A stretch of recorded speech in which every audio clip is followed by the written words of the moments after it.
അല്ല കുഞ്ഞ് ചീനച്ചട്ടിയിൽ വെച്ചിട്ട് നമ്മളിതൊക്കെ അരിയും ശർക്കര പാവ് കാച്ചിട്ട് 4 മണിക്കൂർ വരെ കുതിർത്ത ചമ്പാപ്പച്ചരിയാണ് ഞാൻ ഉപയോഗിക്കുന്നത്. ചമ്പാപ്പച്ചരി എന്ന് പറയും. ചമ്പാപ്പച്ചരി അരച്ചിട്ട് ചമ്പാപ്പച്ചരി 4 മണിക്കൂറിട്ട് കുതിർത്ത് നല്ലപോലെ കഴിയുന്ന ശേഷം അത് മിക്സിയിലിട്ട് പിന്നെ ശർക്കര പാവ് കാച്ചിട്ട്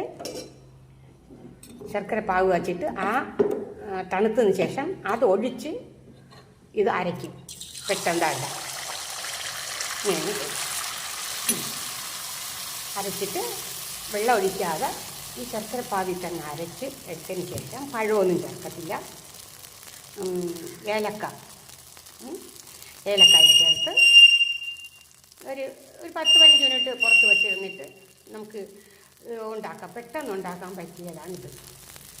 കാരണം ഒത്തിരി ലേറ്റ് വേണ്ട, തലേ ദിവസം വയ്ക്കേണ്ട, പുളിക്കാൻ വയ്ക്കേണ്ട, ഒന്നും വേണ്ട.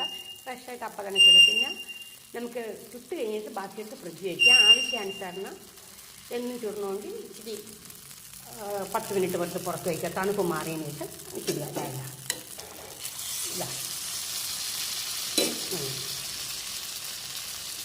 കൊള്ളാമല്ലോ. ഇഷ്ടപ്പെട്ടല്ല? എല്ലാവർക്കും ഇഷ്ടപ്പെട്ടല്ല? എല്ലാവർക്കും ഇഷ്ടപ്പെട്ടില്ല നെയ്യപ്പം? ഉണ്ടാ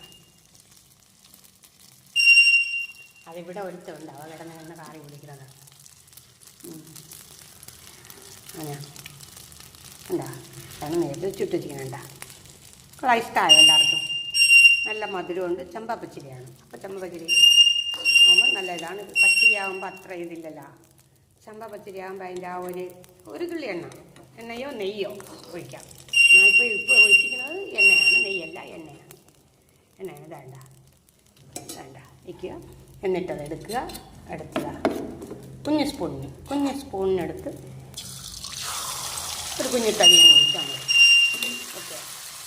പൊട്ടി വരുന്നത് വേണ്ട. എന്താ പൊങ്ങി വരുന്നുണ്ട. ഒരു വശം വീർത്ത് കഴിയുമ്പം ഇതാ എല്ലാവർക്കും എളുപ്പത്തിൽ ചുടാൻ പറ്റിയത്. സോഡാപ്പൊടി അങ്ങനത്തെ പൊങ്ങാനുള്ള വേറെ ഒന്നും ചേർക്കുന്നില്ല. അങ്ങനെയൊന്നും ചേർത്തിട്ടില്ല. കൊള്ളാവും. നിങ്ങളെല്ലാവരും ഉണ്ടാക്കി നോക്കണം. നെയ്യപ്പം ഉണ്ണിയപ്പം ഇതുപോലെ ചുടാം. കുറച്ചൊക്കെ എടുത്ത് കൂടുതലെടുത്ത് അരച്ച് വെച്ചിരുന്നാൽ ഇതിനകത്തേനെ ഇരുന്നോളും. ചുടുന്നതിന് ഒരു 10 മിനിറ്റ് എടുത്ത് പുറത്ത് വെച്ചിട്ട് അങ്ങ് ചുടാം. തണുപ്പ് മാറിയതിന് ശേഷം നമുക്കിതുപോലെ പൊരി ഒഴിച്ച് ചുടാവുന്നതാണ്.